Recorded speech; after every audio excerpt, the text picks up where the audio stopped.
Et le BTC qui est en train, vous l'avez vu, de crasher de manière très puissante. On est retourné sur certains échanges, plus précisément par exemple ici sur Coinbase aux 8 920 $. Vraiment très belle bougie rouge que l'on reconnaît, étant donné que nous sommes dans la bonne direction du trade et on va rappeler encore une fois et toujours les macro-figures qu'on analyse ensemble, mieux dit ensemble, c'est-à-dire qu'on est dans la très grande A, B, C en jaune. Cette figure n'a pas été dessinée aujourd'hui, il faut le savoir, elle est dessinée depuis très longtemps et c'est un peu magique quand on le voit. J'aime pas le terme magique, mais c'est en tout cas impressionnant quand on voit le résultat de ce genre d'analyse. On retrouve bel et bien le plus bas précédent connu vers les 3900, 4000 $. Le rebond qui était déjà vu, en tout cas au moment de 17 mars. Donc là, on est le 17 mars, on voyait bel et bien le rebond s'effectuer jusqu'aux 9900, 10 000 $. Donc on a joué des langues là-dessus. Il y a plein de gens qui ont fait plein d'argent là-dessus. Bravo, félicitations à vous tous, bien entendu. Et maintenant, on est au sommet de cette baie-là, vers les 9900, 10 000. On n'arrive pas à le dépasser et c'est l'objectif de vente. Et c'est-à-dire, on est en train de descendre et de suivre maintenant la ligne jaune qui est indiquée ici à l'écran. C'est toujours très amusant de refaire l'exercice quand il n'y a encore rien de dessiné à l'écran et de voir que je peux juste déjà parler de tout ce qui se passe avec juste des lignes qui sont dessinées il y a de ça maintenant plus de 2 mois. C'est juste un exercice qui m'amuse parce que vous le voyez, il n'y a rien à l'écran et pourtant qu'est-ce qui se passe sur le cours? C'est bel et bien ça. Donc c'est amusant, c'est très amusant. Également, premièrement, on va zoomer. On va zoomer et je vais juste vous montrer également petite rétrospective par rapport à hier. Hier, on voyait cette micro-figure, je ne sais plus en horaire ou en quart d'heure, je ne sais plus, je vais passer en horaire. Cette micro-figure ici qui était baissière, on n'était pas encore baissier, on était au moment de l'enregistrement hier ici, d'accord, dans ce niveau de prix, et on va le montrer et on voyait la suite de la baisse. Donc ici, hier, le 20 mai, on a agrandi l'écran, on était comme indiqué ici vers le numéro 4 et puis par après la baisse. On voit ça comme une impulsive, une ending, etc. On va voir ça dans la vidéo, bien entendu. Et également dans cette vidéo, je vais apporter quelque chose de nouveau, encore, c'est quelque chose que je ne fais pas d'habitude. D'habitude, je suis technique, je fais les travails de prix, je mets les trades en place, le travail, si vous voulez, de stratégie d'investissement ou de trading en place, donc c'est-à-dire le plan. Mais aujourd'hui, en fin de vidéo, c'est parce que c'est le moins important, donc je vais vraiment le mettre en fin, mais c'est de parler d'une bêtise que j'entends en ce moment par rapport à un certain Nakamoto Satoshi. Vous êtes au courant qu'il y a des rumeurs, des choses dans le genre, et en fait, je ne vais même pas parler du contenu de la rumeur, je vais parler du fait de toutes ces nouvelles, de tous ces fondamentaux que l'on peut apporter pour légitimer une hausse ou une baisse. Je vais en parler en fin de vidéo. Pour moi, c'est du grand n'importe quoi quand on fait de l'analyse technique. Bon, je vais vous dire ça à la fin parce que sinon je vais vous spoiler sur ce que je pense. Ça va en choquer beaucoup. Beaucoup de néophytes vont dire t'es sérieux, c'est ça que tu penses, mais vous allez voir en fin de vidéo clairement quand ça sera le moins important, je vais vous en parler. On va analyser tout ça ensemble, voir où est-ce qu'on en est dans la baisse, les objectifs baissiers. Est-ce que maintenant il y a un rebond? D'ailleurs je vous le dis déjà en spoil un tout petit peu, je vois un rebond maintenant. Pour moi la figure elle est finie, mais on verra un petit rebond, je vais vous expliquer ça. Mais n'empêche, sur du long terme maintenant, 1 mois, 2 mois, 3 mois de continuité de baisse jusqu'au, vous savez très bien, les targets déjà très baissières qu'on avait vu ensemble dans les vidéos précédentes. Tout ça dans cette vidéo, mais juste avant encore et toujours une toute petite intro. Bonjour à tous, aujourd'hui on se retrouve sur le travail technique directement. Avant de commencer, toute l'analyse plus précise ensemble, voir tous les objectifs baissiers, les petits rebonds qu'on va reconnaître maintenant, voir qu'est-ce qu'on peut attendre, etc. Je voulais encore une fois, comme toujours, remercier ces personnes qui font des donations. Vous le savez, je dépense énormément de temps sur mon temps libre pour faire ces vidéos-là et celui qui dépense du temps aime bien être récompensé également. Et une des récompenses les plus efficaces, c'est les donations bien entendu. Quelqu'un qui est récompensé pour son travail, son partage de connaissances et de temps, eh bien il continuera, c'est très simple, c'est mécanique, très longtemps dans le temps et continuera à faire ce travail et ce partage. Si vous voulez bien entendu récompenser du coup tout ce travail, ces connaissances, etc., si vous voulez dépenser et partager avec vous, vous pouvez le faire selon des donations. Ça fonctionne par palier, du plus petit palier jusqu'à des paliers beaucoup plus importants et selon le palier que vous atteignez, soit vers d'ailleurs les premiers paliers, je vous envoie tout volontiers toutes les règles d'Elliott en français. Ainsi par vous-même, par après, vous pourrez également créer des mêmes plans de trading, c'est-à-dire refaire la même chose, mettre des points d'entrée, des stop loss, des take profits partiels, faire également des scénarios long, moyen, voire même très long terme. Ici, en plus de ça, j'insiste, vidéo qui date du 17 mars 2020, c'est une projection même pas moyen terme. On peut vraiment faire des projections sur 4 ans, 5 ans, 6 ans. Je me suis déjà amusé à le faire pour les projections haussières du BTC. Tout ça par vous-même, bien entendu. C'est écrit de manière, je reprécise, de manière concise. Donc, c'est pas 12 volumes encyclopédiques avec dans chaque volume encyclopédique 400 pages pour faire du feu parce que finalement, on lira jamais tout et on comprendra jamais rien.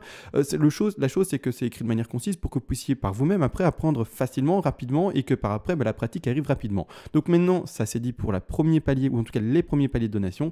Et il est vrai également, vous le savez probablement à force de m'écouter, vers les derniers paliers de donation, vous pouvez me demander une analyse, une expertise sur le cours, l'actif de votre choix et je le ferai le plus rapidement possible en vidéo également. Maintenant, assez de blabla, assez de remerciements et assez d'explications sur les donations. On part premièrement dans le vif du sujet. Pour ma part, on est bel et bien cette macro-figure. Je rappelle vite fait pour les tout nouveaux sur la chaîne qui arrivent, comment est-ce qu'on a trouvé cette zone de vente avec le rouge. Je rappelle également, je ne sais pas si j'ai pris le screenshot, non, c'est pas grave, tant pis.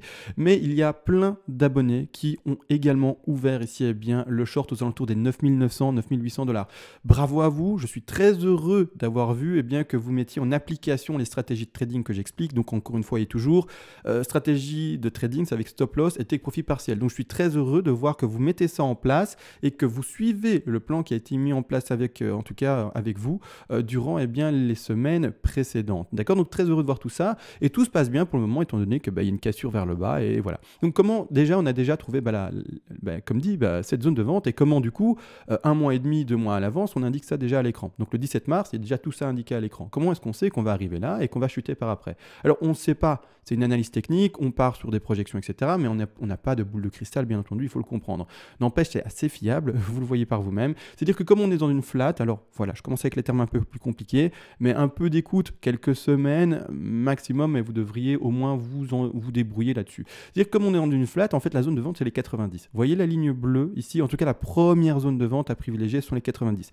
La ligne bleue ici, grosse zone de résistance, on touche la ligne bleue, on passe à la vente et maintenant réaction baissière. Là-dessus, voilà, rien de compliqué, rien d'extravagant, voilà, c'est tout ce qui est de plus simple pour une flat. Donc ici, target touché, magnifique, nickel, voilà.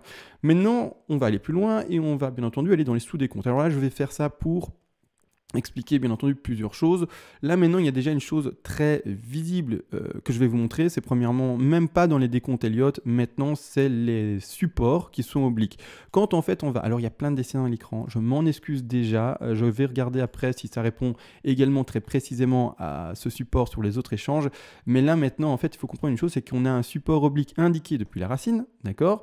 On a un support oblique qui s'indique depuis ce plus bas ici, hein, j'essaye de le prendre en fait, de le montrer, donc ici depuis ce plus bas ici, qui est là, d'accord? Et on rebondit au moment où je vous parle parfaitement, sauf erreur de ma part, en tout cas très proprement proche, parce que c'est pas parfaitement au pixel près, mais très proprement et très proche de ce niveau ici de support. Pour le moment, on l'a pas break. Pour ma part, c'est ici d'ailleurs qu'on va avoir un rebond. On va en parler également. Mais voilà, donc ici, il y a vraiment un niveau de rebond que pour ma part, je vois. Ce niveau de rebond, c'est pas pour retourner à 11 000. Hein. On est toujours baissier, etc. Je vais l'expliquer également. Mais là, maintenant, on est propre. Je vais faire également ce sous-décompte-là, bien entendu, avec vous. Premièrement, là, maintenant, ce que je décompte en plus de ça, j'ai retiré les vagues précédemment parce qu'il y avait trop de choses à l'écran. Mais encore une fois et toujours, c'est le début, comme toujours, de 5 vagues baissières, d'accord? Et en plus de ça, là, je vais mettre, comme je l'ai mis hier, 5 vagues baissières qui sont extrêmement petites. Donc, je suis dans ça, moi. Donc, je vais montrer pourquoi il y a un rebond. Donc, je vais les mettre en jaune. Je vais le mettre en jaune, voilà. Non, non, pas ça. Oh, ça m'énerve. Ça m'énerve quand, en fait, je veux mettre quelque chose en une couleur, en une couleur donnée, et qu'en fait, ça prend une autre vague que je n'avais pas choisie. Ou alors, c'est moi qui ne comprends pas bien la mécanique de TradingView. Bon, c'est pas grave, hein, écoutez, c'est des choses qui arrivent. Mais peu importe, moi je suis dans ça. Alors je vais le remontrer, je l'ai déjà dessiné hier, mais je vais reprendre la peine de le redessiner maintenant. Donc j'ai bien ça hein, en jaune. Bon, je vais le faire comme ça. Boum, boum, boum et boum. Hein. Je le mets en jaune maintenant.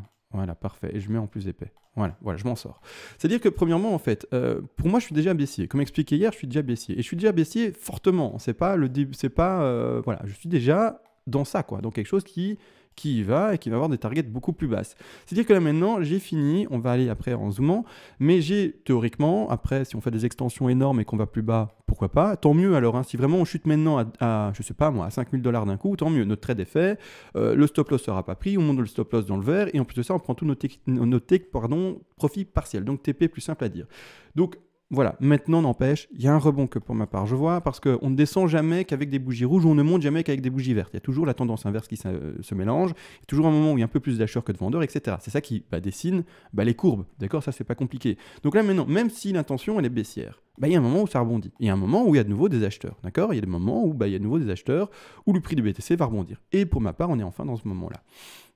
C'est-à-dire que je m'attends à un rebond maintenant, des bougies vertes maintenant qui vont se dessiner. Ce rebond, théoriquement, doit aller chercher les 50-61,8% de Fibonacci. Mais je vais parler d'une chose un peu plus détaillée d'ici 3 secondes. Ce rebond, normalement, doit aller rechercher ce niveau-là. Donc, entre le prix des 9 375 $ et le prix ici également des 9 494 $. Non, c'est pas ça, 9 487 $. Ici, c'est le prix théorique. On a 73% de chances théoriques de terminer dans cet intervalle-là. 73, donc c'est là... Normalement, pour celui qui voudrait rejouer un short, qu'il faudrait le tester. C'est là qu'il y a le plus de chances de le réussir. Malgré tout, je vais faire exprès en fait de changer de graphique. je vais aller sur les gaps. Alors les gaps, hop, ici, sur les gaps, en fait, ça s'appelle pas les gaps, mais ça s'appelle le graphique des futurs, hein, tout simplement. C'est-à-dire qu'en fait, quand je passe en... Je pense que c'est en horaire ou en quart d'heure qu'il se voit ce gap-là. Attendez, je vais le trouver, hein. Je crois que ça se voit en quart d'heure. Il y a une cassure à un moment. Alors, les gaps, je vais expliquer également pour les néophytes, mais les gaps, c'est quoi? C'est des creux dans le cours. Alors, on en voit de temps en temps. On en voit un qui est fait, d'ailleurs, ici. Il y a un petit gap dessiné là. D'accord? Je ne sais pas s'il se voit bien dans le cercle bleu clair. D'accord? Il y a un gap qui est là. Il y a également un gap... il ne faut pas que je mette des lignes partout non plus. Il y a un autre gap également qui se situe là. D'accord? Et ce gap-là se situe à 9 775 $. Donc, on peut tout de même rebondir assez fortement. Les gaps ne sont pas toujours comblés. D'accord? Ils ont 8 chances sur 10 d'être comblés. Mais, donc c'est vraiment, il n'y a pas eu d'études scientifiques qui disent ça. Un gap d'ailleurs, pour celui qui ne sait pas ce que c'est un creux. C'est un creux dans le cours, comme ici par exemple, on avait un creux d'ailleurs qui maintenant est comblé. Le gap ici qui se terminait, ou qui commençait plutôt à 9300, il est comblé, on a été même beaucoup plus bas, d'accord? Mais en fait, un gap a d'énormes chances d'être comblé. Maintenant on est en quart d'heure, il faut se comprendre, voilà. Est-ce qu'on lui donne beaucoup d'importance ou pas? Peu importe, c'est un gap, d'accord? Il ne faut jamais se dire, c'est du quart d'heure ou quoi. C'est un gap point barre, d'accord? On ne va pas plus loin, d'accord? Malgré tout, moi, quand je vois ce gap-là, je me dis, aïe, aïe, aïe, est-ce qu'on ne ferait pas une 2, donc c'est-à-dire un rebond, mais plus fort, et est-ce qu'on n'ira pas, du coup, chercher au-delà de la target des 50-61,8% Fibonacci? C'est pour ça que je mets quand même un peu de réserve. En tout cas, je suis un peu sur la défensive ici, parce que si on va chercher cette 2-là, théorique dans l'intervalle donné, donc l'intervalle donné comme ça, je suis bien là. Ça a été un peu... ah là là là là. Ici, ça a été un peu déporté. Ça m'ennuie, ça, hein, quand ça fait ça. Bon.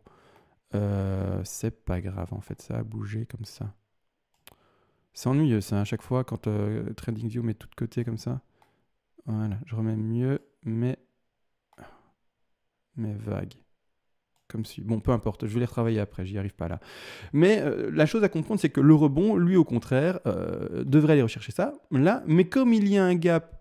Comme indiqué à combien encore? À 9700, excusez-moi là, je vais y arriver. Hein. Mais comme il y a un gap ici à 9775, le BTC pourrait très bien aller rechercher, encore une fois, la différence de prix est discutable selon les échanges et surtout par rapport au futur, mais de nouveau presque refaire un double top par rapport à sa racine. D'accord? Donc, il faut le comprendre. On peut avoir tout de même un rebond assez puissant maintenant et qui pour moi n'indiquera absolument pas la hausse. Maintenant ce gap là, comme dit, c'est du quart d'heure. Est-ce que vraiment on va en prendre compte? Normalement la zone à privilégier, je vais quand même le dire, c'est ici. Mais non, c'est juste pour l'avoir en tête. Il y a un gap là à cet endroit là et on pourrait vraiment refaire un fort rebond. C'est pas pour autant qu'il y a un fort rebond que d'office du coup, on est haussier. Et je voulais également préciser, j'ai répondu à ça à un commentaire par écrit, mais je vais le dire de manière audio. Les personnes qui sont rentrées dans le trade vers les 9900, 10 000, 9800, vous avez mis votre stop loss en double top où il limite un peu plus haut à 10 100, 10 200. Maintenant, vous pouvez le descendre, mais attention, ayez conscience qu'on peut remonter très fortement. Donc ne le descendez pas de manière trop puissante, d'accord? Descendez-le si vous êtes par exemple à 10 200. Allez, on va dire que vous êtes à 10 200 de stop loss. Je vais l'indiquer. Excusez-moi pour les néophytes, on est en trading pur ici. Hein. Mais c'est-à-dire que, imaginons, vous avez mis votre stop loss ici à 10 200. Vous pouvez le descendre en double top, par exemple à 10 070, ou si vous êtes vraiment plus agressif, le descendre aux derniers tops qui sont connus, d'accord? C'est-à-dire 9 950 $. Mais n'exagérez pas dans l'exposition de ce stop loss, parce qu'à la moindre rebond, et d'ailleurs j'en vois un des rebonds, eh bien vous allez vous faire prendre, vous faire sortir du marché, alors qu'en fait on joue pas des micro, on joue pas des, vous le savez très bien, on joue pas des micro mouvements. On n'est pas là pour trader un jour, on est là pour trader et tenir ce trade plusieurs semaines, voire plusieurs mois. Donc ici, la baisse, d'accord? Donc finalement, comme là précédemment, d'accord? Donc, ce serait bête de se faire sortir maintenant parce que vous avez descendu votre stop loss pour, je ne sais pas, être trop agressif, se faire sortir et louper finalement tout le train à venir, d'accord? Le train, il vient de démarrer. Donc on est au début, on est à la première gare, il y a encore 120 gares.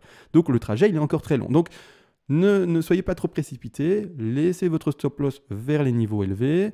On joue pour le moment petit à petit, de manière voilà, à tâtons, petit à petit comme dit, et on n'est pas trop agressif.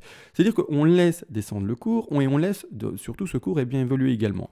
Maintenant, je vais vite zoomer en horaire, je crois que c'est ça. En horaire, c'est ça. On a travaillé ça dans la vidéo précédente en horaire, en quart d'heure, je ne sais plus, peu importe. Mais pour ma part, je suis là-dedans. Donc pour ma part, je valide mon sommet, mon bas de 5 ici. D'accord? Donc ici, bas de 4 là. C'est grave, hein, quand tout bouge, moi, c'est incroyable. BAD 1, on va le voir là. Ça, je sais que c'est pas là exactement, mais il y a un truc qui il y a un truc qui m'a gêné là. Bon, oui, le bas 1 là, pardon, et le sommet 2 en fait est là, je pense. Voilà, c'est ça. Voilà, là c'est mieux posé. Peu importe. C'est-à-dire que là maintenant, enfin, voilà, j'ai mon bas, mon décompte est classiquement, normalement fini. On fait, n'empêche, il faut le savoir, une très grosse 3. Enfin, une très grosse 3, non, elle est normale. Elle va chercher, elle, on l'a vu hier ensemble, les 261,8. Mais au contraire, on fait une 4 très puissante. On dépasse les 50, d'accord? Grosse intensité, grosse hésitation finalement du marché. On est baissier, mais on refait des rebonds super forts. Bon, pourquoi pas? Et puis, c'est pas grave, on reste dans cette indécision pour le moment pour les traders ou les investisseurs qui n'utilisent pas les Zero Wave. Nous, on est déjà baissier, mais il y en a encore qui, parce qu'on n'a pas cassé le niveau de résistance ou quoi, sont complètement encore haussiers, etc. Bon, chacun en fait son analyse et on dit pas qu'on a raison ou pas, mais nous, avec les Zero Wave, on est déjà dans un biais baissier. C'est ça qu'il faut dire, d'accord? Donc, c'est-à-dire, peut-être qu'on se trompe, hein, c'est pas la question, mais on est déjà dans un biais baissier. Donc voilà, on a peut-être un peu d'avance si c'est bel et bien baissier. Maintenant, on espère que c'est bel et bien baissier, bien entendu. Malgré tout, ici, voilà, le décompte que j'en fais. 1, 2, 3, 4, 5 ici. Je le fais et je l'intégrerai comme pas une ending du coup, pardon, mais une leading diagonale vu ses proportions. Une leading diagonale qui malheureusement ne parvient pas à dépasser son sommet de 1, mais après c'est pas grave, toutes les leadings ne doivent pas dépasser son sommet de 1, d'accord? Ça c'est également à savoir. On retrouvera ici un sous-décompte avec une A baissée, avec tronqué sur la C, et puis par après 5 vagues baissières, 1, 2, 3, 4, 5 qui se terminerait. Maintenant, j'y terminerai, je parle au conditionnel parce qu'il n'y a jamais de certitude. Et de toute façon, là maintenant je ne traite pas ça. Moi j'ai tradé, vous le savez très bien, plus précisément, et enfin on est en dessous. J'ai été très agressif sur ce trade-là, rappelez-vous, j'ai ouvert un trade à 9400, il y a de ça une semaine ou deux, je ne sais plus. 9400, stop loss placé à 8%, c'est très élevé, mais j'ai expliqué également comment est-ce que j'avais fait en sorte de gérer ce risque management. Et c'est très simple, en fait, c'est un petit exercice c'est un problème de résolution en croix, pardon. Et en fait, on diminue juste en fait son capital pour pouvoir risquer la même chose que le trade parfait qui aurait dû être fait à 9009. Donc bon, c'est pas grave, c'est personnel, j'ai été très agressif sur ce coup-là. Est-ce que je le regrette? Non, parce que ça serait un trade gagnant, j'ose l'espérer. Et de toute façon, si je stresse, je peux le clôturer et être gagnant maintenant. Mais voilà, j'ai été très agressif. C'est pas forcément la meilleure chose à faire, mais je voulais surtout être certain d'avoir le train, vu que bon, j'ai confiance en moi. J'ai été très agressif. Maintenant, encore une fois, à voir, est-ce que c'était la meilleure des choses à faire? C'est peut-être pas le meilleur exemple, mais je l'ai fait, c'est pas grave, je l'assume. Peu importe, maintenant j'ai ma 5 finie, qui se fait pour ma part en leading diagonale, et maintenant le rebond, qu'on va attendre vers la zone donnée, d'accord? Et par après, c'est parti, on baisse, on baisse, on baisse. Je vais remettre vite fait les targets baissières, comme ça, ceux qui arrivent sur la chaîne les voient également. Je vais faire en 2 secondes, hein. Ça vraiment, je vais faire en 3-4, vraiment rapidement. Donc ici, je mets en visible. Hop, comme suit. Et c'est-à-dire que maintenant, comme on a vendu ensemble la partie haute, d'accord, vers les 9900, 10 000 pour ceux qui sont vraiment top dans la chaîne et qui m'ont écouté, mais qui n'ont pas fait ce que j'ai fait, c'est ça ce qu'il faut aussi comprendre parfois, c'est que parfois je suis plus agressif, c'est humain, mais ceux qui ont vraiment respecté la stratégie à fond et qui ont vendu le rectangle là, maintenant, sur le retracement, qui ont attendu le comblage du gap qui était à 9000, je ne sais plus combien également, enfin peu importe, ces personnes qui ont fait ça de manière parfaite, c'est nickel pour vous. Maintenant, voilà, moi j'ai fait quelque chose un peu plus, en tout cas moins propre, mais ce n'est pas grave non plus. Malgré tout, les targets baissières, pour ça, je vais tout de même toutes les réindiquer. On repasse ici sur la racine, le bas de la A strict, mal placé d'ailleurs, je le remets mieux maintenant. Et c'est-à-dire que, comme toujours, des petits rectangles verts. Je ne vais pas m'attarder là-dessus, hein. On a déjà fait cet exercice-là tous les jours. Je remontre ça juste pour les personnes qui arrivent sur la chaîne qui ne savent pas comment en fait on met ça en place. Donc je ne vais même pas expliquer le TP de sécu aujourd'hui, parce qu'à la fin, je vais parler d'autre chose, comme dit, par rapport aux aberrations que j'entends en ce moment. Et donc je vais en parler. Je vais en parler, mais après, bon, c'est que mon avis, hein, c'est que ma manière de voir le trading et ma manière de voir l'investissement, mais je vais quand même en parler. Après, chacun fait comme il veut et voit midi à sa porte, hein. Donc là-dessus, il n'y a pas de problème non plus. Ouverture d'esprit, on donne un avis et il n'y a pas à juger là-dessus. Donc je meuble là pendant que je mets mes TP.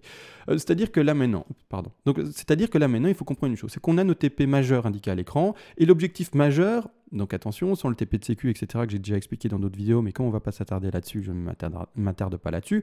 Le TP majeur est donc la baisse théorique qu'on devrait attendre minimum pour notre petit BTC de retourner aux 6286 $. On a également un TP majeur numéro 2 qui se situe ici pour les traders à 3 960 $. Après, vous voyez qu'on a des TP en dessous. Bon, je ne les privilégie pas, mais comme on est dans un plan de trading, qu'on ne lit pas l'avenir et que personne ne peut dire on n'ira pas à ce prix ou on ira à ce prix, il faut mettre dans votre plan de trading d'office ces TP également. Le TP se retrouve à 123% de Fibonacci, c'est-à-dire au prix des 2581 $, et le tout dernier est extrêmement bas, j'ai pas envie d'y croire non plus, mais dans ma stratégie, il sera indiqué. Donc je vais octroyer un petit capital pour aller jusque là-bas en bas. Ou en tout cas, je vais pas clôturer mon trade, sauf invalidation, etc. Vous savez la mécanique que j'explique tous les jours. Mais bref, il y aura également, si on devait descendre là-bas en bas, encore une petite proportion de mon trade qui ira là-bas en bas, si on va bel et bien là-bas en bas, au prix des 223 $. Alors je dis pas qu'on va à ce prix, hein, vous avez entendu, mais c'est une stratégie et comme on ne lit pas l'avenir, on la met en place de manière neutre, non émotionnelle, et puis c'est tout. Et puis c'est tout, on va pas plus loin. D'accord, les émotions, tout ça, mettez ça à la poubelle, ce que vous pensez, ce que je pense, il n'y a pas. C'est pour ça que même si j'y pense pas, même si j'ai pas envie d'y croire, je le mets dans mon plan de trading. C'est la même chose pour tout le monde, d'accord? Donc là, les objectifs principaux donnés, donc on rappelle les objectifs, c'est aux alentours des 6200, c'est aux alentours ici des 3900, ici troisième objectif 2400, et le dernier ici, on l'avait dit, vers les 150-200. Donc voilà, ça c'est tous les targets principaux. Je voulais terminer également, avant de commencer ce que je vais expliquer en fin de vidéo, les gaps. Alors les gaps, c'est assez important parce qu'il y a également des gaps qui n'ont toujours pas été comblés. Il y a un gap majeur, extrêmement fort, toujours pas comblé depuis la date du 12 août 2019. Donc ça va faire bientôt un an qu'il n'est pas comblé. Donc il est là, hein, il est à ce niveau de prix. Il y a un creux là qui est indiqué par le petit rectangle rouge là-dessus, aucun souci.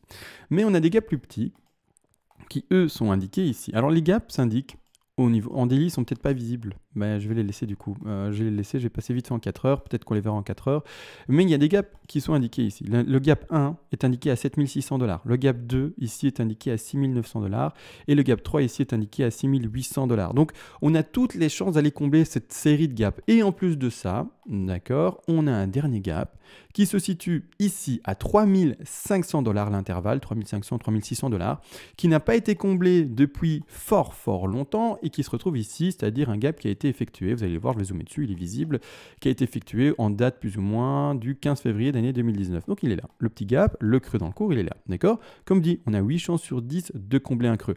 Donc voilà, on peut très bien aller théoriquement avec en plus de ça les gaps, jusque là-bas en dessous. Donc ne crachez pas tout de suite sur les prix bas. Hein. Comme dit, on ne lit pas l'avenir. On met juste un plan de trading. Si on ne va pas si bas, tant pis, c'est pas grave. Notre plan de trading fera en sorte qu'on a lissé notre finalement moyenne de rachat, notre position de short, et on va faire en sorte de faire le meilleur trade possible. Mais comme dit, on doit suivre la méthodologie que j'explique tous les jours, mais que j'explique pas aujourd'hui parce que sinon ça va faire une vidéo beaucoup trop longue. Et surtout que comme je vais blablater à la fin, voilà, bon, il ne faut pas non plus que je m'arrête trop sur ces détails-là. Maintenant, j'ai tout dit pour le trading. L'investissement, de toute façon, également, vous commencez à acheter par palier vers le bas. Ça, j'ai également expliqué dans des vidéos précédentes. Donc, je vais y revenir également dans d'autres vidéos. Mais maintenant, voilà, on met nos paliers, on commence à racheter vers le bas en descendant pour les investisseurs également. Le plan a été mis dans une vidéo précédente pour ceux qui le savent. Je vais le rappeler d'ici quelques jours également, mais là, pas aujourd'hui. Je vais surtout parler enfin de ce dont je voulais parler. Alors, il y a peu de temps, hier, je pense que c'est arrivé hier ou ce matin, je ne sais plus, j'ai vu des gens qui commençaient à parler sur Twitter, également sur YouTube côté américain, et qui expliquent en fait la chute qu'il y a maintenant. Alors, la plupart de ce genre de vidéos ou de ce genre d'hypothèses partagées sur TradingView ou sur également Twitter ou d'autres réseaux sociaux, c'est de trouver une raison à chaque mouvement du prix. C'est-à-dire que si ça monte, c'est parce qu'il y a tel ou tel événement qui arrive, ou si ça descend, c'est parce qu'il y a tel ou tel événement qui est arrivé. C'est-à-dire que, par exemple, la hausse qui est arrivée ici depuis mars jusqu'aux 9 910 000 $ serait, bien entendu, vue à cause du halving. Bon, ok, pourquoi pas, comme toujours, c'est du fondamental. Les gens s'appuient sur des choses qui se passent dans le monde pour dire si telle ou telle chose sur le prix s'effectue. Si ça monte, c'est qu'il y a eu une bonne nouvelle. On va dire, bah, le halving arrive, ça monte, d'accord? Par après, maintenant, il y a une bougie rouge qui est arrivée, et qu'est-ce que c'est la nouvelle actuellement? Ou en tout cas, la rumeur, où franchement, j'en ai rien à tute de savoir si elle est vraie ou pas. Ça m'importe complètement, personnellement. Mais cette nouvelle-là, c'est que Nakamoto Satoshi, pardon, donc pour ceux qui ne savent pas qui c'est celui qui est derrière le BTC, quoi, hein, et grossièrement, aurait revendu 40 BTC. Alors, il faut savoir que premièrement, 40 BTC, c'est rien du tout, et c'est surtout rien pour quelqu'un qui aurait miné les premiers blocs, et donc qui en aurait, infiniment plus que 40. Donc, il faut savoir que déjà, s'il veut en vendre 40, si c'était lui, il en vend 40 et on n'a rien à faire. Il est libre de prendre l'argent également. Hein. C'est quoi le problème? Donc du coup, je comprends pas. Et en plus de ça, il faut comprendre que 40 BTC en moins sur un vieux wallet, mais c'est quoi l'importance? Donc maintenant, il y a une bougie rouge, donc les personnes se rattachent à quoi que ce soit comme nouvelle. Tous les jours, il y a des nouvelles. Tous les jours, il y a des bonnes et mauvaises nouvelles sur les cryptos. Mais la première nouvelle qui va réussir plus ou moins à expliquer un mouvement sera prise. Le mouvement baissier maintenant, je suis désolé, mais moi personnellement, je n'étais pas au courant de ce mouvement baissier il y a de ça maintenant 2 mois, d'accord, en mars. Pourtant, on avait déjà vu ce mouvement aussi. Et puis ce mouvement baissier dessiné, c'est pas compliqué. Et ça, je peux le répéter pour toutes les analyses que je fais. Hein. Le S&P 500, le crash avait été vu. Le Dow Jones, le crash avait été vu. Enfin, c'est la folie. Et chaque fois, les gens veulent trouver des raisons à ce qui se passe, alors qu'en fait, c'est juste du travail technique. Et la chose, en plus, c'est plus loin que juste du travail technique, c'est juste et uniquement de l'offre et de la demande. Il faut comprendre une chose, c'est que quand le prix monte, c'est que l'offre est trop basse. La demande est plus élevée que l'offre. Et donc, du coup, le prix est légitimé. Chaque moment où le BTC a un prix, c'est un prix légitimé. C'est le prix réel. Donc, à l'instant T où je vous parle, le BTC a quel prix? Comme ça, on est un peu plus concret. Le BTC, maintenant où je vous parle, vaut 9082 $ sur Coinbase. Mais c'est sa valeur réelle, c'est le prix qu'on veut bien lui donner, d'accord? Et c'est juste une question d'offre et demande. Si il continue à baisser, au moment où il vaudra 4000, c'est au moment T, il vaudra vraiment 4000. Je ne sais pas si vous comprenez, mais c'est sa valeur. C'est pas du surestimé, surestimation des prix, sous-estimation des prix, surévalué. Non. Si un jour le BTC a valu presque 20 000, quand on remonte dans le passé, je vais essayer de le faire vite. Si un jour il a valu ce prix-là, c'est qu'il y avait la demande c'est qu'il y avait moins d'offres que de demandes, c'est que le BTC valait ce prix, il n'a pas été surévalué. C'est qu'à ce moment, il valait ce prix-là, d'accord? Donc il faut arrêter de trouver des raisons fondamentales. Pour moi, il n'y a aucune raison fondamentale, c'est juste une question d'offre et de demande. On est sur de la spéculation de prix, on est sur quelque chose qu'on a envie d'acheter ou revendre, et puis c'est tout. Et voilà, moi ce que je trouve aberrant finalement, c'est d'appuyer ces analyses sur du fondamental, alors que pour ma part, il n'y a aucune raison de trouver finalement une raison à ces mouvements-là. C'est bizarre dit comme ça, mais jamais j'ai fait mes analyses en faisant attention à quoi que ce soit.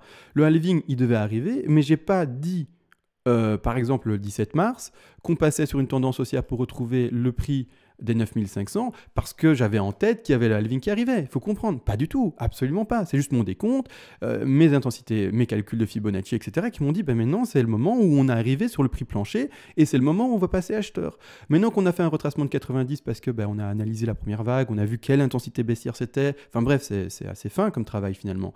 Mais du coup, on a revu et on a dit on va revendre à 90 parce que c'est là que le prix limite va de nouveau réatteindre théoriquement sa zone de vente. Et on y est, et on rechute. Mais c'est juste de l'offre et de demande. Je ne sais pas comment l'expliquer. J'essaie de l'apporter pour les gens qui sont convaincus qu'on baisse ou on monte pour telle ou telle raison. Alors qu'en fait, il n'y a aucune raison. Fondamentalement, le BTC, le projet du BTC, il est extraordinaire. On est d'accord. C'est des transactions qui sont assurées, non pas centralisées. Le BTC, il est extraordinaire en fait. Je veux dire, c'est révolutionnaire pour moi. Ou pour vous aussi également, je suppose. Mais pourquoi est-ce que du coup le BTC ne fait pas que monter? Pourquoi est-ce qu'il y a un moment où le BTC, depuis maintenant 2017, il est en train de stagner, voire même des plus bas par rapport à ses plus hauts? Alors que tout est bon. Je veux dire, le fondamental du BTC, il est juste extraordinaire. On attend certaines corrections, etc. Il est vrai sur la blockchain pour que les transactions soient toujours moins chères, toujours plus rapides ou des choses comme ça. Mais à part ça, le BTC, pourquoi est-ce qu'il baisse? C'est juste une question d'offre et de demande. C'est juste la spéculation. Et maintenant, si jamais on devait juste appuyer sur le fondamental, le BTC, c'est un produit, on va dire ça comme ça, tellement bon que pourquoi est-ce que le BTC, en fait, il ne fait pas du coup dans cette optique-là de parce que le fondamental est bon, eh bien ça devrait monter. Pourquoi est-ce que le BTC, il ne fait pas que ça? Mais non, en fait, vous voyez bien, il fait ça. Et peu importe finalement les nouvelles, etc., le fondamental du BTC, il est extraordinaire. Mais pourtant, il répond comme tous les actifs à cette même règle qui est de l'offre et la demande, comme tout. C'est pas plus simple, d'accord? Donc maintenant, je ne sais pas si j'ai réussi à me faire comprendre. Sachez juste que pour ma part, donc c'est un avis, hein, après c'est un avis, chacun son avis, encore une fois, et vous êtes libre de penser autre chose. Je ne dis pas que l'autre alternative que vous pouvez proposer est fausse. Mais sachez juste que personnellement, dans mes analyses techniques, le fondamental, j'en tiens mais tellement pas compte, quoi. Mais vraiment pas. Et cette histoire de Twitter, je l'ai vue parce que en fait, je regarde de temps en temps les youtubeurs anglais, ça m'amuse Ça m'amuse en fait parce qu'ils sont très émotionnels et eux en fait quand ils font une analyse c'est pas méchant, hein, vraiment pas, mais c'est leur émotionnel qui parle et je le sens quoi, je le sens et je sais qu'en fait tout ce qu'ils font dans leurs vidéos c'est suivre la tendance, ça monte sévère donc on va plutôt dire dans les vidéos que ça continue à monter. Ils ont plus de chances statistiquement de suivre la tendance. Mais au moment du retournement de tendance, ils ne le voient pas venir. Et c'est quand il y a la grosse bougie rouge qu'ils le voient venir et qu'ils disent ah urgent, je sais pas quoi, on crache. Et c'est émotionnel en fait comme travail qu'ils partagent. Mais c'est bon, après ça a son public et c'est pas grave. Oui, ils font ce qu'ils veulent les gens finalement, ils suivent qui ils veulent également. Et si c'est un public, c'est que ça répond à une demande. Mais voilà, ils répondent émotionnellement et moi ça m'amuse. Donc je les regarde juste pour le fun en fait. Et pas du tout pour m'appuyer sur mon travail également. Mais c'est-à-dire que, autrement, mes analyses et mes vidéos seraient complètement différentes également. Mais c'est-à-dire que voilà, faites attention à votre émotionnel et faites attention également si vous arrivez doucement à comprendre ma réflexion. Les prix ne répondent pas à des petits événements du genre. Les prix, ils répondent à l'offre et la demande et uniquement à l'offre et la demande. Et c'est tout. C'est tout, et uniquement ça, d'accord? Donc voilà, petite blabla à la fin. Je sais pas si c'était pertinent, je voulais juste le dire parce que j'ai vu ça et je me dis, mais comment est-ce qu'ils peuvent certaines personnes, comment elles peuvent se permettre de dire que le prix baisse ou qu'il monte parce qu'il y a des gens qui ont lancé une rumeur ou quelqu'un qui a peur que Satoshi aurait vendu des BTC ou quoi. Allez, 40 BTC c'est rien, si c'était vraiment lui, il fait de toute façon ce qu'il veut, et de toute façon c'est probablement pas lui parce qu'on ne sait pas, peu importe. En fait, j'en sais rien, personne n'en sait rien, ou en tout cas il y a des hypothèses qui peuvent être lancées, mais c'est pas ce qui m'importe. Moi je fais de l'analyse technique, je fais du trading et de l'investissement. Savoir qui ou quoi que ce soit fait derrière ou quoi que ça ne m'importe pas du tout. Je veux même pas savoir si c'est lui ou pas, j'en ai rien à faire. Mais clairement, hein, c'est vraiment de l'indifférence totale sur ce sujet-là. Moi, tout ce que je veux vous expliquer, c'est que, comme dit, l'offre-demande et c'est tout. Mais non, voilà, hein, je ne vais pas tourner en rond, je voulais pas dire plus à ce propos-là, c'était vraiment juste dire et mettre en évidence que voilà, l'offre et la demande, et puis c'est tout. On va se laisser, comme toujours, on se retrouve demain, on espère le beau petit rebond maintenant vers les 9700. 9400, 9500 $, on va voir ça demain également ensemble. Des petites bougies vertes à venir en horaire, voire même en journalier. Et puis voilà, malgré tout, on continue à baisser et à aller rechercher nos objectifs baissiers ensemble. Sur ce, on se laisse et on se voit, comme dit, à demain. Et ciao!